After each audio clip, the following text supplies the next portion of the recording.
Assalamu alaikum wa rahmatullahi wa barakatuh. My name is Zahira Bam Ismail, and on today's Community Showcase, we are chatting to the team from OCAF South Africa, a team that is synonymous with giving back, but not just giving back, making it sustainable and giving charity with dignity. People who have changed others' lives by teaching them how to be empowered. Assalamu alaikum, Yusuf Qasim and Zainal Abidin Kaji. Wa alaikum assalam wa rahmatullahi wa barakatuh. Welcome to the studio. You are working with an organization that is well known within our community, well known actually internationally, and has kept up to standards of giving back charity with dignity. Uncle Zainal, you are very, I think your name is synonymous with OCAF. Tell us a little bit about your role and what OCAF stands for. Okay, Bismillah ar-Rahman ar-Rahim. I think basically my role is founding CEO of the organization. Started somewhere around in the year 2000, 2001. And with a view of establishing an institution that has been historically part of Islamic civilization, that has empowered Muslim communities throughout the world, particularly in Muslim majority countries, an institution that served the community in many, many ways, whether it was literally from the cradle to the grave. So whether it was their education, whether it was their housing, whether it was their farming, whether it was hospitals, healthcare, education, the institution of Waqf since the time of the Prophet ﷺ was really a key driving force in sustaining communities, whether it was research for scholars, and a lot of our scholars that were independent, that were able to contribute significantly, and we still use some of those scholars, and some of the famous scholars like Ibn Rushd and Ibn Kathir, those were all part of the system. And we know also that in countries like Turkey, which is often known as the haven of Waqf, you know, the system and the institution spread worldwide. We decided in 2001, 2000 that we need to establish this institution in South Africa as a way of also empowering communities and as a way of ensuring that we have a strong community sovereign fund that will be able to, as a long-term vision, to ensure that we have a fund that will look at needs within the community. So in a nutshell, that's how it... Alhamdulillah. I'm going to come back to you to ask you specifically about Waqf. But Yusuf Qasim, tell us a little bit about your role at OCAF. So recently I've been appointed as the Johannesburg coordinator for OCAF. And what's striking about that is that the head office is based in Johannesburg. So we end up overseeing a lot of what happens throughout the country. And specifically for Hajj, we get applicants from all over the country, which is absolutely amazing. Why the synergy? Why choose to be with OCAF more than any other organization or anywhere else? What resonated with you? The work that they do. They help with the elderly, the destitute. They try and take care of orphans as much as possible. OCAF is helping with water projects. There's the education Waqf that we stipend education funds, and yeah, those kind of... I know that's one thing that always stands out for me is how much OCAF does. From entrepreneurs, as you mentioned, to the water projects, to education. There's a lot. There's a children's fund as well. It never stops. But Uncle Zainal, for many of our viewers out there as well, tell us a little bit exactly what is Waqf.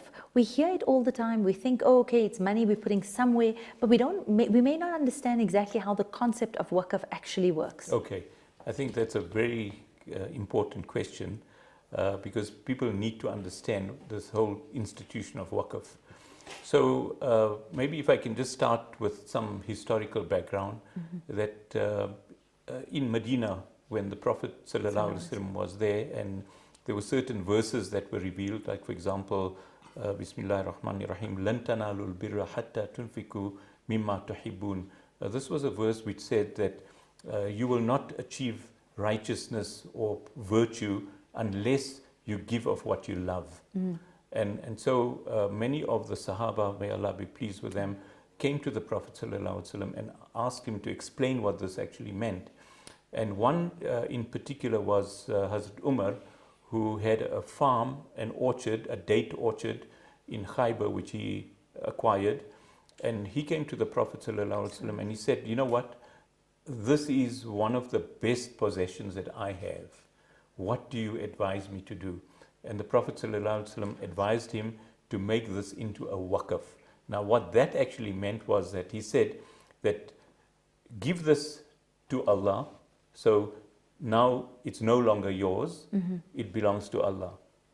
Secondly, you can, the land and or the farm should be retained as Allah's property, and the fruits, that is the date orchard and the dates that get produced from there, you may sell that and you may use that to feed the poor, the needy, the orphans, the wayfarers, the general ummah.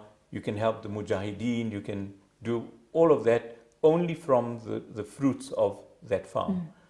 You may not sell the farm, you may not gift the farm away, you may not bequeath the farm, it cannot be inherited by anybody. So it's a permanent dedication to Allah. And you know, what's striking about it is also that we say, Wallahu khairu razikin, that Allah is the best of providers. But there's another part, and one of the beautiful attributes of Allah subhanahu wa ta'ala, that He is khairul warithin. He is the best of inheritors.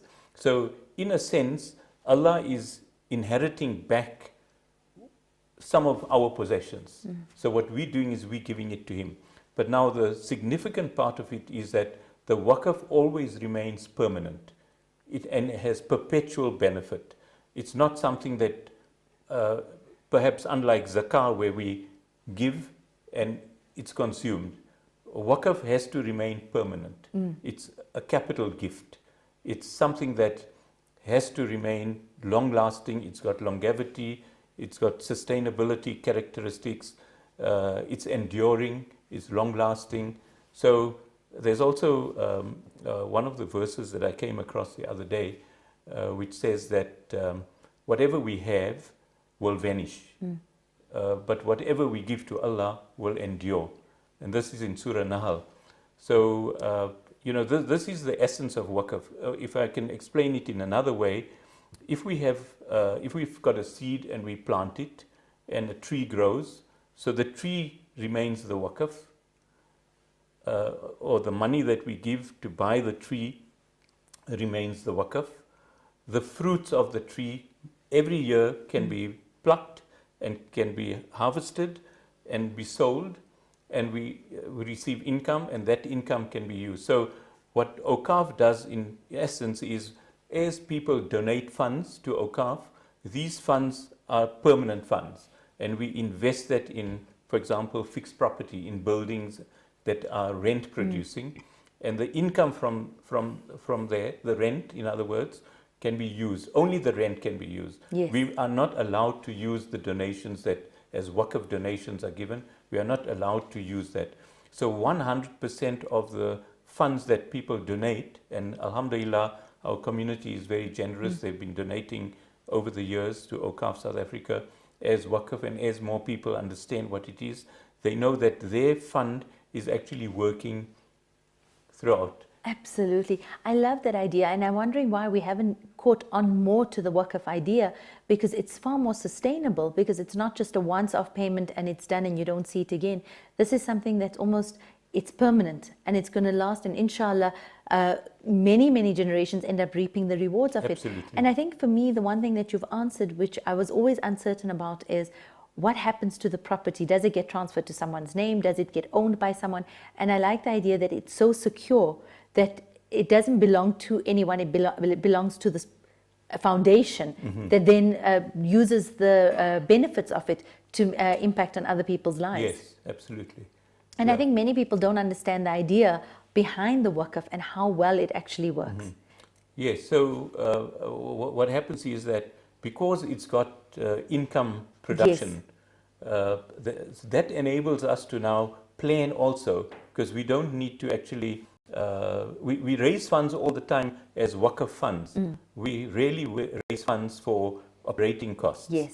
So once the Waqf funds come in, that 100% that you donate, whether it's 100 Rand or 1,000 Rands or 1,000,000 Rands, whatever it may be, 100% of it Alhamdulillah. is invested. Alhamdulillah. So there's nothing that the organization keeps from there, or commissions or anything like that.